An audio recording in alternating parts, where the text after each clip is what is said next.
Fathers and Sons by Ivan Turgenev. Chapter 27. Bazarov's old parents were all the more overjoyed by their son's sudden arrival on account of its complete unexpectedness.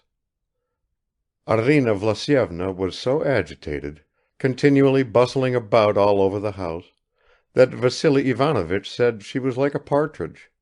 The short flat tail of her little jacket certainly gave her a bird-like look. He himself made noises and bit the amber mouthpiece of his pipe, or, clutching his neck with his fingers, turned his head round, as though he were trying to find out if it was properly screwed on, then suddenly opened his wide mouth and laughed noiselessly. "I've come to stay with you for 6 whole weeks, old man," Bazarov said to him. "I want to work, so please don't interrupt me." "You will forget what my face looks like, that's how I will interrupt you," answered Vassily Ivanovich. He kept his promise. After installing his son in his study as before, he almost hid himself away from him, and he restrained his wife from any kind of superfluous demonstration of affection. "Last time Enyushka visited us, little mother, we bored him a little. We must be wiser this time." Arina Vlasyevna agreed with her husband, but she gained nothing thereby, since she saw her son only at meals and was in the end afraid to say a word to him. "Enyushenska," she would sometimes start to say, but before he had time to look round she would nervously finger the tassels of her handbag and murmur, "Never mind, I only—" And afterwards she would go to Vassily Ivanovich and ask him, her cheeks leaning on her hand, "If only you could find out, darling, what Enyusha would like best for dinner today, beetroot soup or cabbage broth?" "But why didn't you ask him yourself?" "Oh, he'll get tired of me." Bazarov, however, soon ceased to shut himself up; his fever for work abated and was replaced by painful boredom and a vague restlessness. A strange weariness began to show itself in all his movements; even his walk, once so firm, bold and impetuous, was changed. He gave up his solitary rambles and began to seek company. He drank tea in the drawing room, strolled about the kitchen garden with Vassily Ivanovich, smoked a pipe with him in silence and once even inquired after Father Alexei. At first Vassily Ivanovich rejoiced at this change, but his joy was short-lived. "Enyusha is breaking my heart," he plaintively confided to his wife. "It's not that he's dissatisfied or angry, that would be almost nothing. But he's distressed, he's downcast, and that is terrible. He's always silent. If only he would start to scold us. He's growing thin, and he's lost all the color in his face." "Lord have mercy on us," whispered the old woman. "I would hang a charm around his neck, but of course he won't allow it." Vassily Ivanovich tried several times in a very tactful manner to question Bazarov about his work, his health and about Arkady, but Bazarov's replies were reluctant and casual, and once, noticing that his father was trying gradually to lead up to something in the conversation, he remarked in a vexed tone, "Why do you always seem to be following me about on tiptoe? That way is even worse than the old one." "Well, well, I didn't mean anything," hurriedly answered poor Vassily Ivanovich. So his diplomatic hints remained fruitless. One day, talking about the approaching liberation of the serfs, he hoped to arouse his son's sympathy by making some remarks about progress.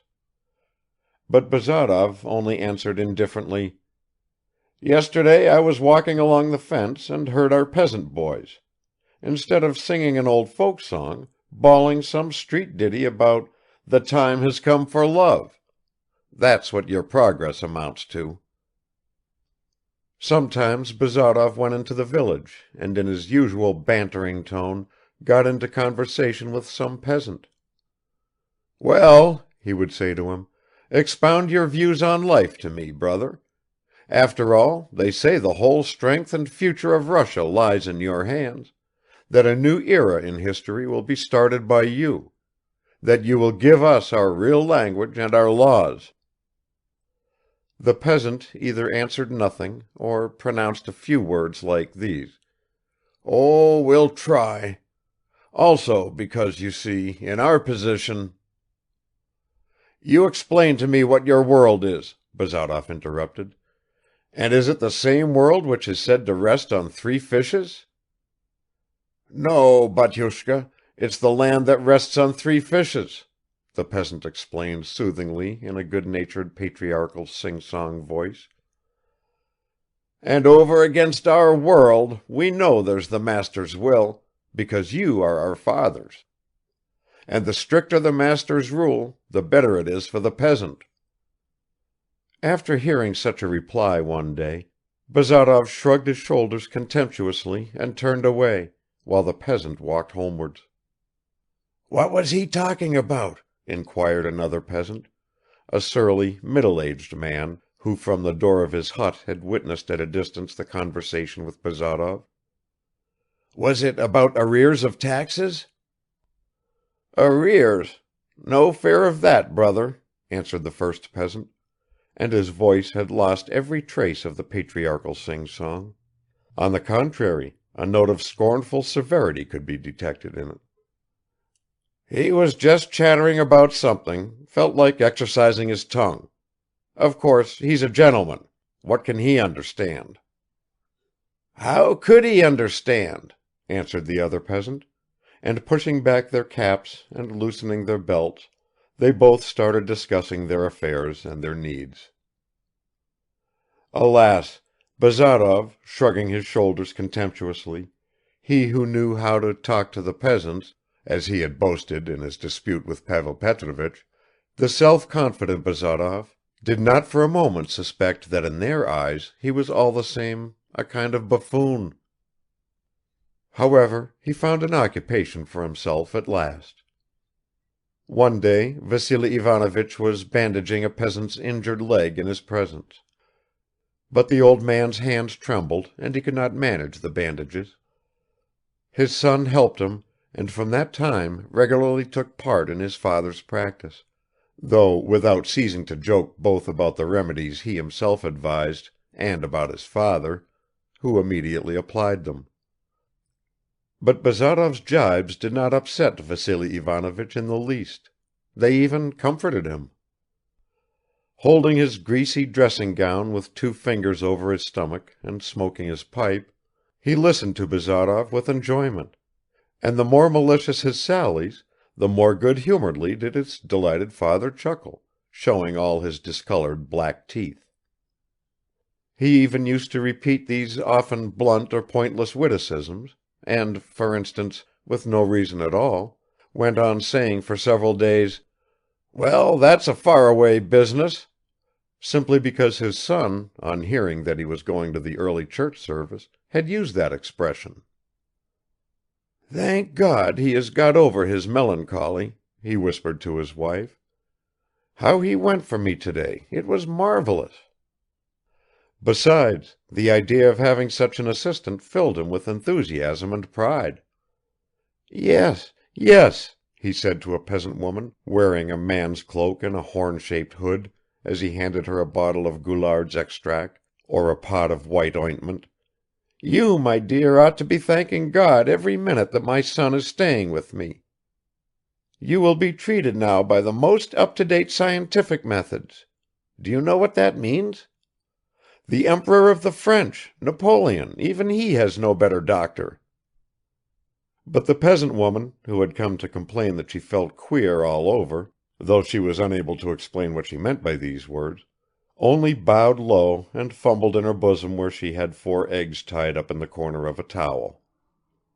Once Bazarov pulled out a tooth for a traveling peddler of cloth, and although this tooth was quite an ordinary specimen, Vassily Ivanovich preserved it like some rare object and incessantly repeated, as he showed it to Father Alexei, "Only look, what roots! The strength Evgeny has! That peddler was just lifted up in the air.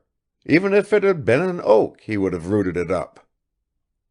"Admirable," Father Alexei would comment at last, not knowing what to answer or how to get rid of the ecstatic old man. One day a peasant from a neighboring village brought over to Vassily Ivanovich his brother, who was stricken with typhus. The unhappy man, lying flat on a truss of straw, was dying. His body was covered with dark patches; he had long ago lost consciousness. Vassily Ivanovich expressed his regret that no one had taken any steps to secure medical aid earlier, and said it was impossible to save the man. In fact, the peasant never got his brother home again; he died as he was, lying in the cart. 3 days later Bazarov came into his father's room and asked him if he had any silver nitrate. "Yes, what do you want it for?" "I want it to burn out a cut." "For whom?" "For myself." "How for yourself? What is that? What sort of a cut? Where is it?" "Here, on my finger. I went today to the village where they brought that peasant with typhus, you know. They wanted to open the body for some reason, and I've had no practice at that sort of a thing for a long time." "Well?"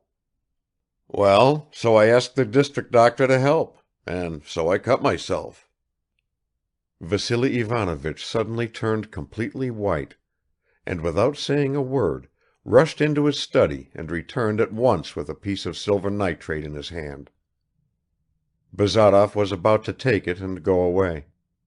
"For God's sake," muttered Vassily Ivanovich, "let me do it myself." Bazarov smiled.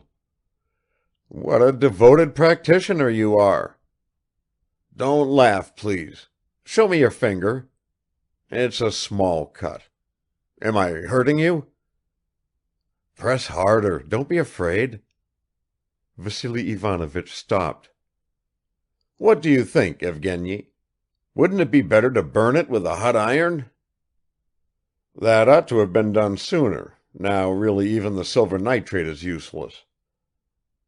"If I've caught the infection, it's too late now." "How? Too late?" murmured Vassily Ivanovich almost inaudibly. "I should think so. It's over 4 hours ago." Vassily Ivanovich burned the cut a little more.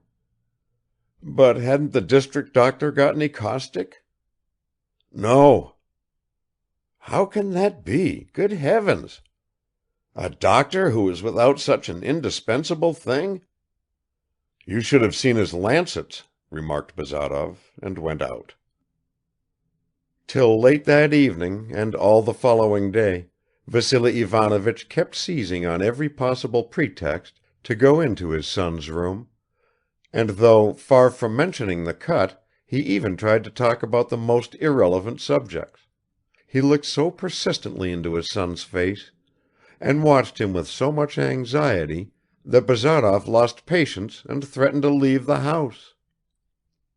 Vassily Ivanovich then promised not to bother him, and he did this the more readily, since Arina Vlasyevna, from whom of course he had kept it all secret, was beginning to worry him about why he did not sleep and what trouble had come over him. For 2 whole days he held firm, though he did not at all like the looks of his son, whom he kept watching on the sly. But on the 3rd day, at dinner, he could bear it no longer. Bazarov was sitting with downcast eyes and had not touched a single dish. "Why don't you eat, Evgeny?" he inquired, putting on a perfectly carefree expression. "The food, I think, is very well prepared." "I don't want anything, so I don't eat." "You have no appetite? And your head," he added timidly, "does it ache?" "Yes, of course it aches." Arina Vlasyevna sat bolt upright and became very alert. "Please don't be angry, Evgeny," went on Vassily Ivanovich, "but won't you let me feel your pulse?" Bazarov got up. "I can tell you without feeling my pulse; I'm feverish." "And have you been shivering?" Yes, I've been shivering. I'll go and lie down. And you can send me in some lime flower tea. I must have caught cold." "Of course, I heard you coughing last night," murmured Arina Vlasyevna. "I've caught cold," repeated Bazarov, and left the room. Arina Vlasyevna busied herself with the preparation of the lime flower tea, while Vassily Ivanovich went into the next room and desperately clutched at his hair in silence. Bazarov did not get up again that day and passed the whole night in heavy half-conscious slumber. At 1 o'clock in the morning, opening his eyes with an effort, he saw by the light of a lamp his father's pale face bending over him, and told him to go away. The old man obeyed, but immediately returned on tiptoe, and half hidden behind the cupboard door he gazed persistently at his son. Arina Vlasyevna did not go to bed either, and leaving the study door a little open, she kept coming up to it to listen how Enyusha was breathing, and to look at Vassily Ivanovich. She could see only his motionless bent back, but even that gave her some kind of consolation. In the morning Bazarov tried to get up. He was seized with giddiness and his nose began to bleed. He lay down again. Vassily Ivanovich waited on him in silence. Arina Vlasyevna went up to him and asked him how he felt. He answered, "Better," and turned his face to the wall. Vassily Ivanovich made a gesture to his wife with both hands. She bit her lip to stop herself from crying and left the room. The whole house seemed to have suddenly darkened. Every person had a drawn face, and a strange stillness reigned. The servants carried off from the courtyard into the village a loudly crowing cock, who for a long time was unable to grasp what they were doing with him. Bazarov continued to lie with his face to the wall. Vassily Ivanovich tried to ask him various questions, but they wearied Bazarov, and the old man sank back in his chair, only occasionally cracking the joints of his fingers. He went into the garden for a few minutes, stood there like a stone idol, as though overwhelmed with unutterable amazement. A bewildered expression never left his face. Then went back again to his son, trying to avoid his wife's questions. At last she caught him by the arm and convulsively, almost threateningly, asked, "What is wrong with him?" Then he collected his thoughts and forced himself to smile at her in reply, but to his own horror, instead of smiling, he suddenly started to laugh. He had sent for a doctor at daybreak. He thought it necessary to warn his son about this in case he might be angry. Bazarov abruptly turned round on the sofa, looked fixedly with dim eyes at his father, and asked for something to drink. Vassily Ivanovich gave him some water, and in so doing felt his forehead. It was burning. "Listen, old man," began Bazarov in a slow, husky voice. "I'm in a bad way. I've caught the infection, and in a few days you'll have to bury me." Vassily Ivanovich staggered as though someone had knocked his legs from under him. "Evgeny," he muttered, "what are you saying? God have mercy on you! You've caught cold." "Stop that," interrupted Bazarov in the same slow, deliberate voice. "A doctor has no right to talk like that. I've all the symptoms of infection, you can see for yourself." "What symptoms of infection, Evgeny? Good heavens!" "Well, what's this?" said Bazarov, and pulling up his shirt sleeve, he showed his father the ominous red patches coming out on his arm. Vassily Ivanovich trembled and turned cold from fear. "Supposing," he said at last, "supposing, even supposing, there is something like an infection."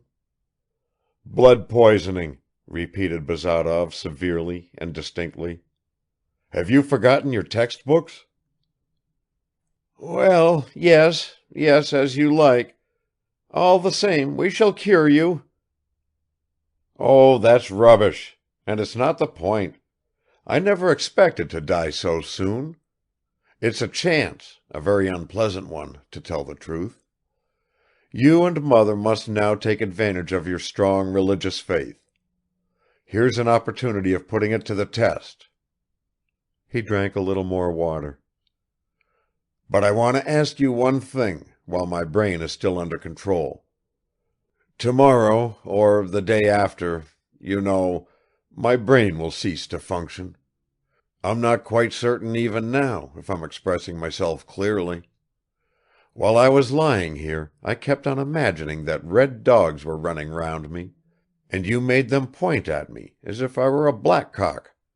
I thought I was drunk. Do you understand me all right?" "Of course, Evgeny, you talk perfectly clearly." "So much the better. You told me you'd sent for the doctor. You did that to console yourself. Now console me too. Send a messenger." "To Arkady Nikolaich?" interposed the old man. "Who's Arkady Nikolaich?" said Bazarov with some hesitation. "Oh, yes, that little fledgling. No, leave him alone. He's turned into a jackdaw now. Don't look surprised, I'm not raving yet. But you send a messenger to Madame Odintsov, Anna Sergeyevna. She's a landowner near by. Do you know?" Vassily Ivanovich nodded his head. "Say, Evgeny Bazarov sends his greetings, and sent to say he is dying. Will you do that?" "I will. But is it a possible thing that you should die, you, Evgeny? Judge for yourself. Where would divine justice be after that?" "I don't know. Only you send the messenger." "I'll send him this minute, and I'll write a letter myself."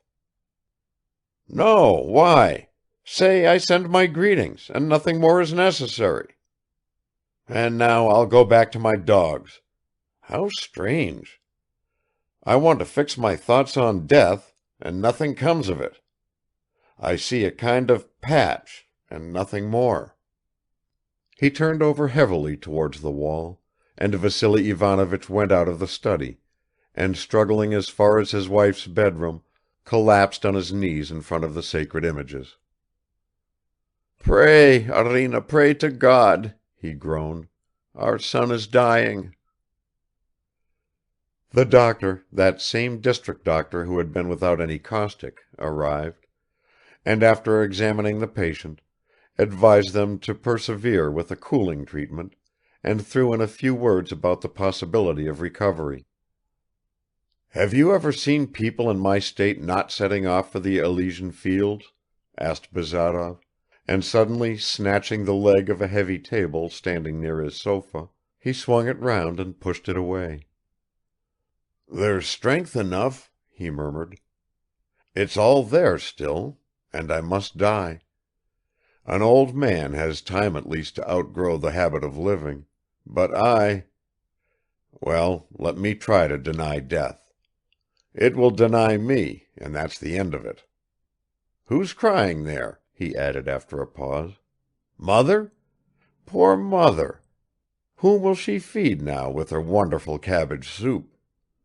And I believe you're whimpering too, Vassily Ivanovich. Why, if Christianity doesn't help you, be a philosopher, a stoic, and that sort of thing. Surely you prided yourself on being a philosopher?" "What kind of philosopher am I?" sobbed Vassily Ivanovich, and the tears streamed down his cheeks. Bazarov got worse with every hour. The disease progressed rapidly, as usually happens in cases of surgical poisoning. He had not yet lost consciousness and understood what was said to him. He still struggled. "I don't want to start raving," he muttered, clenching his fists. "What rubbish it all is!" And then he said abruptly, "Come, take 10 from 8. What remains?" Vassily Ivanovich wandered about like one possessed, proposing first one remedy, then another, and ended by doing nothing except cover up his son's feet. "Try wrapping up in cold sheets, emetic, mustard plasters on the stomach, bleeding," he said with an effort. The doctor, whom he had begged to stay, agreed with everything he said, gave the patient lemonade to drink, and for himself asked for a pipe and for something warming and strengthening, meaning vodka. Arina Vlasyevna sat on a low stool near the door and only went out from time to pray. A few days previously a little mirror had slipped out of her hands and broken, and she had always considered this as a bad omen. Even Anfisushka was unable to say anything to her. Timofeich had gone off to Madame Odintsov's place. The night passed badly for Bazarov. High fever tortured him. Towards the morning he felt a little easier. He asked Arina Vlasyevna to comb his hair, kissed her hand, and swallowed a few sips of tea. Vassily Ivanovich revived a little. "Thank God," he repeated. "The crisis is near. The crisis is coming." "There, think of that," muttered Bazarov. "What a lot a word can do. He's found one. He said 'crisis' and is comforted. It's an astounding thing how human beings have faith in words. You tell a man, for instance, that he's a fool, and even if you don't thrash him, he'll be miserable. Call him a clever fellow, and he'll be delighted even if you go off without paying him." This little speech of Bazarov's, recalling his old sallies, greatly moved Vassily Ivanovich. "Bravo! Splendidly said! Splendid!" he exclaimed, making as though to clap his hands. Bazarov smiled ruefully. "Well, so do you think the crisis is over or approaching?" "You're better, that's what I see. That's what rejoices me." "Very well, there's never any harm in rejoicing. And do you remember, did you send the message to her?" "Of course I did." The change for the better did not last long. The disease resumed its onslaughts. Vassily Ivanovich was sitting close to Bazarov. The old man seemed to be tormented by some particular anguish. He tried several times to speak, but could not. "Evgeny," he ejaculated at last. "My son, my dear beloved son." This unexpected outburst produced an effect on Bazarov. He turned his head a little, evidently trying to fight against the load of oblivion weighing down on him, and said, "What is it, father?" "Evgeny," went on Vassily Ivanovich, and fell on his knees in front of his son, who had not opened his eyes and could not see him. "You're better now. Please God, you will recover. But make good use of this interval, comfort your mother and me, fulfill your duty as a Christian.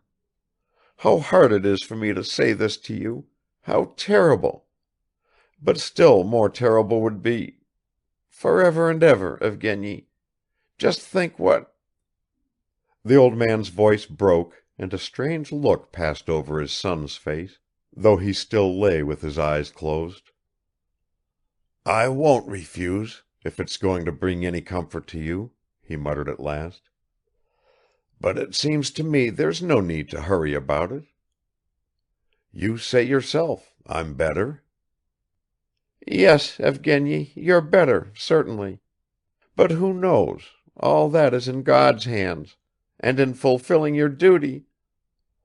"No, I'll wait a bit," interrupted Bazarov. "I agree with you that the crisis has come.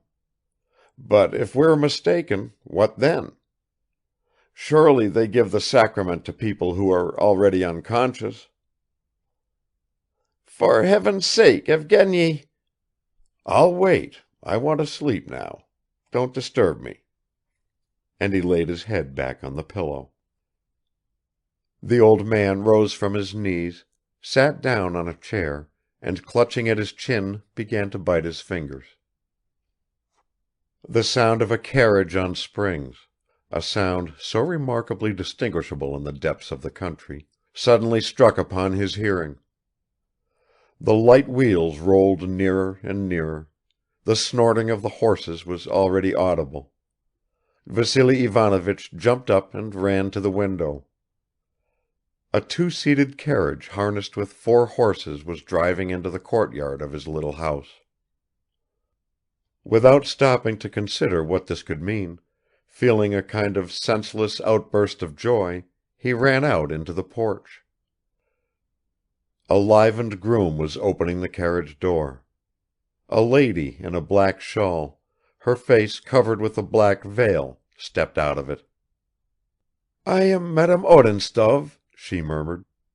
"Is Evgeny Vassilich still alive? Are you his father? I have brought a doctor with me." "Benefactress!" exclaimed Vassily Ivanovich, and seizing her hand he pressed it convulsively to his lips, while the doctor brought by Anna Sergeyevna, a little man in spectacles, with a German face, climbed very deliberately out of the carriage. "He's still alive!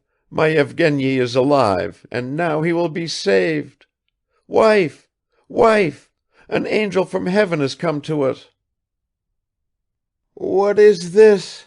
My God!" stammered the old woman, running out of the drawing room, and understanding nothing, she fell on the spot in the hall at Anna Sergeyevna's feet and began kissing her skirt like a mad woman. "What are you doing?" protested Anna Sergeyevna, but Arina Vlasyevna did not heed her, and Vassily Ivanovich could only repeat, "An angel! An angel!"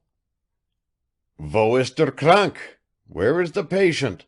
said the doctor at last in some indignation.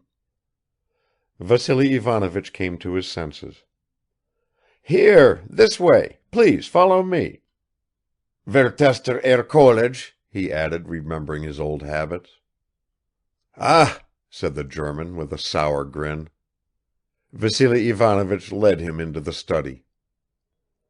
"A doctor from Anna Sergeyevna Odintsov," he said, bending right down to his son's ear, "and she herself is here." Bazarov suddenly opened his eyes. "What did you say?" "I tell you that Anna Sergeyevna is here, and has brought this gentleman, a doctor, with her." Bazarov's eyes looked round the room. "She is here. I want to see her." "You will see her, Evgeny, but first we must have a talk with the doctor. I will tell him the whole history of your illness, as Sidor Sidorich," this was the district doctor's name, "has gone, and we will have a little consultation." Bazarov glanced at the German. "Well, talk away quickly, only not in Latin. You see, I know the meaning of jam moritur." "Der scheint des Deutschen mächtig zu sein," began the new disciple of Aesculapius, turning to Vassily Ivanovich. "Ich gabe." "We had better speak Russian," said the old man. "Ah, so that's how it is. By all means." And the consultation began. Half an hour later, Anna Sergeyevna, accompanied by Vassily Ivanovich, entered the study. The doctor managed to whisper to her that it was hopeless even to think that the patient might recover. She looked at Bazarov and stopped short in the doorway, so abruptly was she struck by his inflamed and at the same time death-like face and by his dim eyes fixed on her. She felt a pang of sheer terror, a cold and exhausting terror. The thought that she would not have felt like this if she had really loved him flashed for a moment through her mind. "Thank you," he said in a strained voice. "I never expected this. It is a good deed. So we see each other once more, as you promised. "Anna Sergeyevna was so good," began Vassily Ivanovich. "Father, leave us alone. Anna Sergeyevna, you will allow it, I think, now." With a motion of his head he indicated his prostrate helpless body. Vassily Ivanovich went out. "Well, thank you," repeated Bazarov. "This is royally done. They say that emperors also visit the dying." "Evgeny Vassilich, I hope." "Ah, Anna Sergeyevna, let's speak the truth. It's all over with me. I've fallen under the wheel. So it turns out that there was no point in thinking about the future. Death is an old joke, but it comes like new to everyone.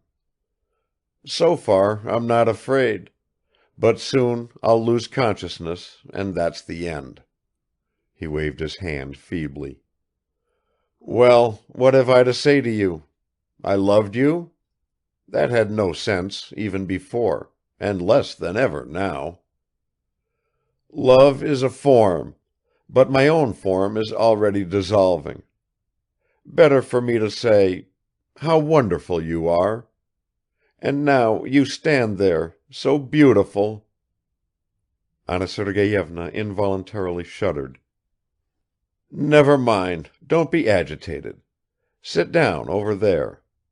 Don't come close to me; you know my disease is infectious."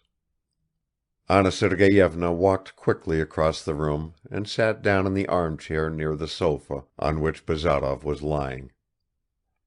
"Noble-hearted," he whispered.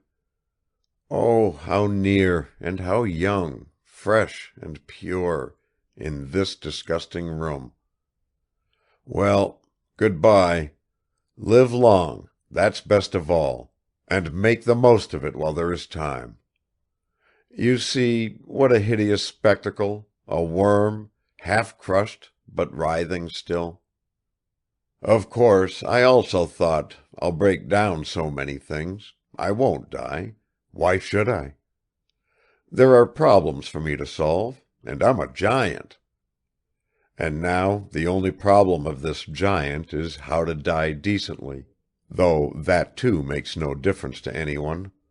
Never mind, I'm not going to wag my tail." Bazarov fell silent and began feeling with his hand for the glass.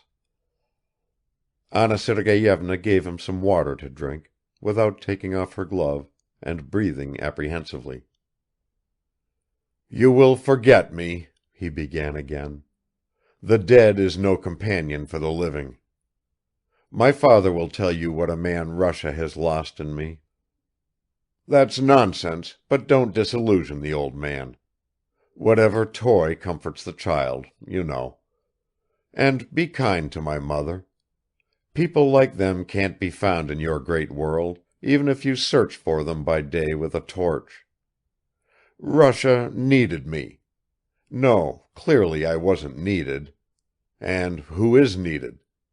The shoemaker's needed, the tailor's needed, the butcher sells meat, the butcher wait a bit, I'm getting mixed up. There's a forest here." Bazarov put his hand on his forehead. Anna Sergeyevna bent over him. "Evgeny Vassilich, I am here."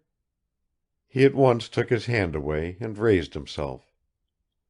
"Good-bye," he said with sudden force, and his eyes flashed with a parting gleam. "Good-bye. Listen, you know I never kissed you then. Breathe on the dying lamp and let it go out." Anna Sergeyevna touched his forehead with her lips. "Enough," he murmured and fell back on the pillow. "And now darkness." Anna Sergeyevna slipped softly out. "Well?" Vassily Ivanovich asked her in a whisper. "He has fallen asleep," she answered almost inaudibly. Bazarov was not destined to awaken again. Towards evening he sank into a complete coma, and the following day he died. Father Alexei performed the last rites of religion over him. When they anointed him, and the holy oil touched his breast, one of his eyes opened, and it seemed as though, at the sight of the priest in his vestments, of the smoking censer, of the candle burning in front of the image, something like a shudder of horror passed through his death-stricken face. When at last he had stopped breathing and a general lamentation arose in the house, Vassily Ivanovich was seized by a sudden fit of frenzy. "I said I should rebel," he shouted hoarsely, his face red and distorted, and shaking his fist in the air as if he were threatening someone. "And I rebel! I rebel!" But Arina Vlasyevna, all in tears, flung her arms round his neck and both fell on their knees together. So side by side, related Anfisushka afterwards in the servants' room, they bowed their poor heads like lambs in the heat of noonday. But the heat of noonday passes and is followed by evening and night, and there comes the return to a quiet refuge where sleep is sweet for the tormented and weary. End of chapter 27. Chapter 28. 6 months passed. White winter had set in with the cruel stillness of cloudless frosts, with its thick crunching snow, rosy hoar frost on the trees, pale emerald sky, wreaths of smoke curling above the chimneys, steam emerging from momentarily opened doors, with those fresh faces which look bitten by cold, and the hurrying trot of shivering horses. A January day was drawing to its close. The evening cold pierced keenly through the motionless air, and a brilliant sunset was rapidly dying away. Lights were burning in the windows of the house at Maryino. Prokovich, in a black tail-coat and white gloves, with an air of unusual solemnity, was laying the table for 7. A week earlier, in the small parish church, 2 weddings had taken place quietly, almost without witnesses. Arkady's marriage to Katya, and that of Nikolai Petrovich to Fenichka. And on this day Nikolai Petrovich was giving a farewell dinner for his brother, who was going away to Moscow on some business.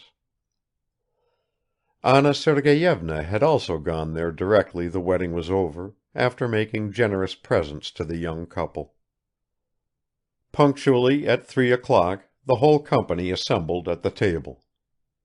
Mitya was brought along too, and with him appeared a nurse in an embroidered peasant headdress.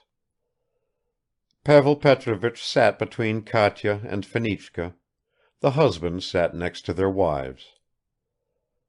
Our friends had somewhat changed lately. They all seemed to have grown better looking and stronger. Only Pavel Petrovich had become thinner, which, incidentally, still further enhanced the elegant and grand seigneur quality of his expressive features. Fenichka, too, was different. In a fresh-colored silk dress with a wide velvet headdress on her hair, and a gold chain around her neck, she sat respectfully motionless, respectful towards herself and everyone around her, and smiled as if she wanted to say, "Excuse me, I'm not to blame." And not only she; the others also all smiled and seemed to excuse themselves. They all felt a little awkward, a little sad, but fundamentally happy.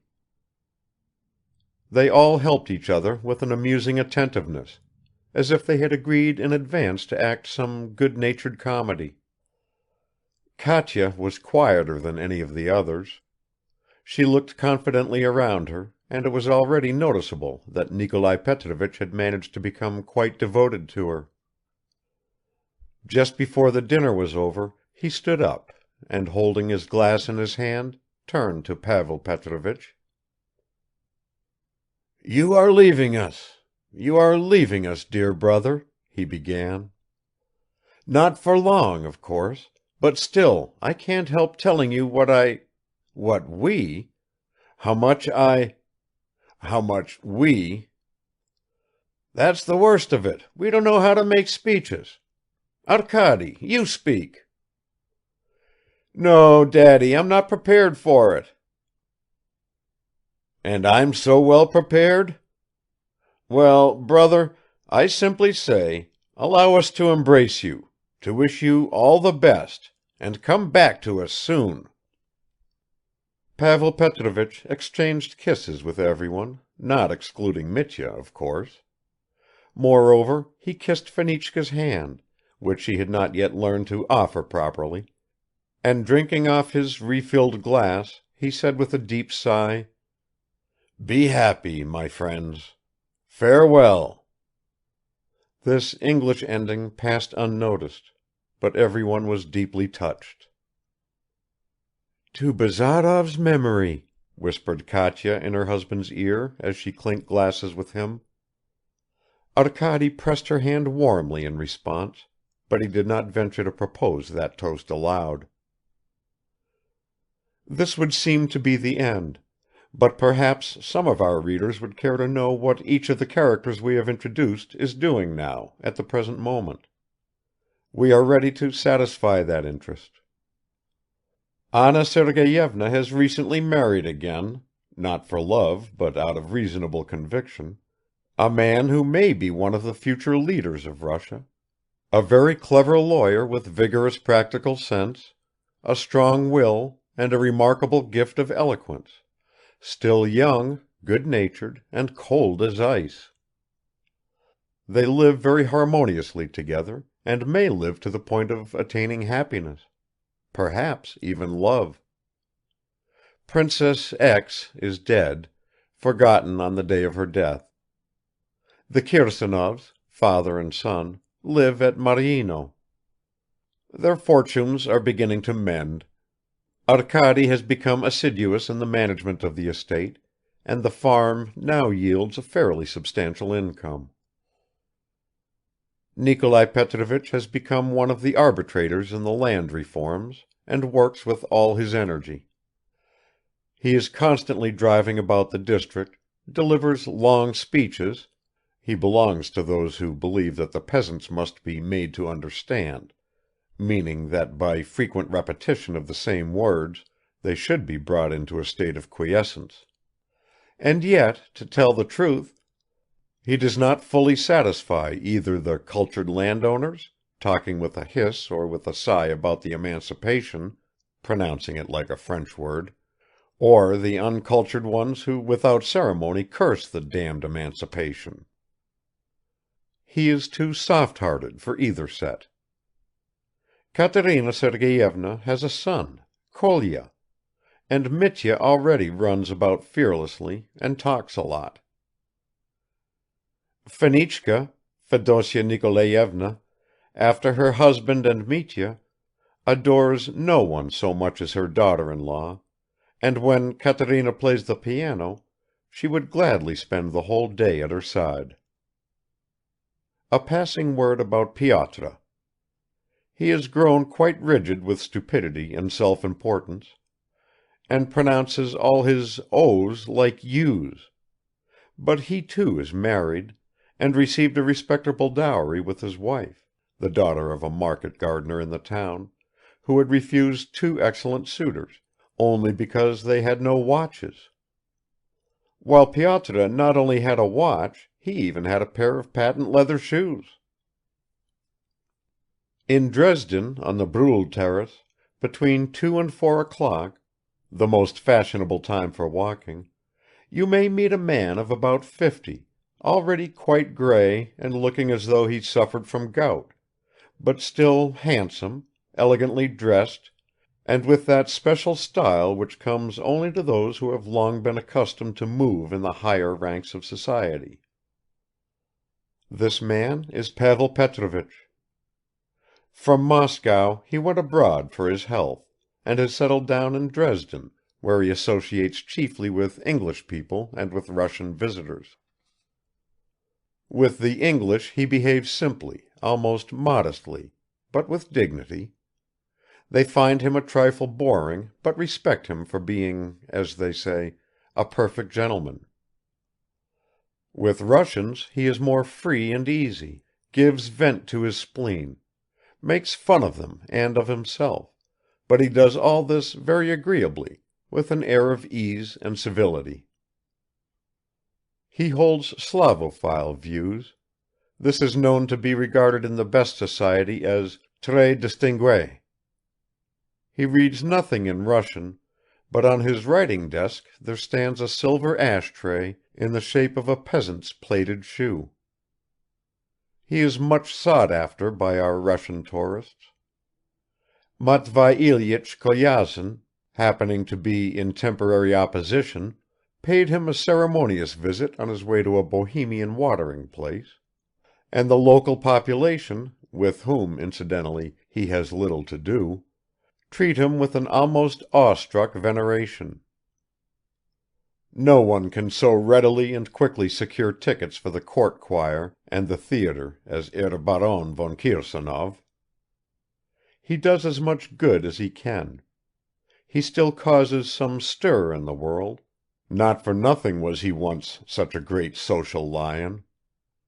But his life is a burden to him, a heavier burden than he himself suspects. One should look at him in the Russian church. When leaning against the wall on one side, he stands absorbed in thought without stirring for a long time, bitterly compressing his lips, then suddenly recollects himself, and begins almost imperceptibly to cross himself. Madame Kukshina also settled abroad. She is now in Heidelberg, and is no longer studying natural history, but has turned to architecture, in which, according to her own account, she has discovered new laws. As before, she associates with students, especially with young Russians studying physics and chemistry, with whom Heidelberg is crowded, and who at first astonish the naive German professors by their sober outlook on things, but later on astound the same professors by their complete incapability and absolute laziness. In company with 2 or 3 such young chemistry students, who cannot distinguish oxygen from nitrogen, but are brimming over with destructive criticism and conceit, Sitnikov, together with the great Elisyevich, also prepares to become a great man. He roams about in Petersburg, convinced that he is carrying on the task of Bazarov. There is a story that someone recently gave him a beating, but that he secured his revenge. In an obscure little article, hidden away in some obscure little periodical, he hinted that the man who had beaten him was a coward. He calls this irony. His father bullies him as before, while his wife regards him as a fool, and a literary man. There is a small village graveyard in one of the remote corners of Russia. Like almost all our graveyards, it has a melancholy look. The ditches surrounding it have long been overgrown. Grey wooden crosses have fallen askew and rotted under their once painted gables. The gravestones are all out of position, just as if someone had pushed them from below. 2 or 3 bare trees hardly provide some meager shade. The sheep wander unchecked among the tombs. But among them is one grave untouched by human beings and not trampled on by any animal.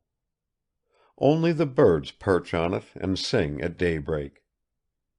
An iron railing surrounds it, and 2 young fir trees have been planted there, one at each end. Evgeny Bazarov is buried in this tomb.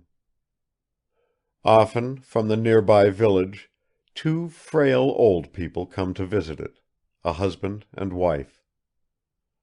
Supporting one another, they walk with heavy steps. They go up to the iron railing, fall on their knees and weep long and bitterly, and gaze intently at the silent stone under which their son lies buried. They exchange a few words. wipe away the dust from the stone, or tidy up some branches of a fir tree, then start to pray again and cannot tear themselves away from that place where they seem to be nearer to their son, to their memories of him? Can it be that their prayers and their tears are fruitless? Can it be that love, sacred devoted love, is not all powerful? Oh, no.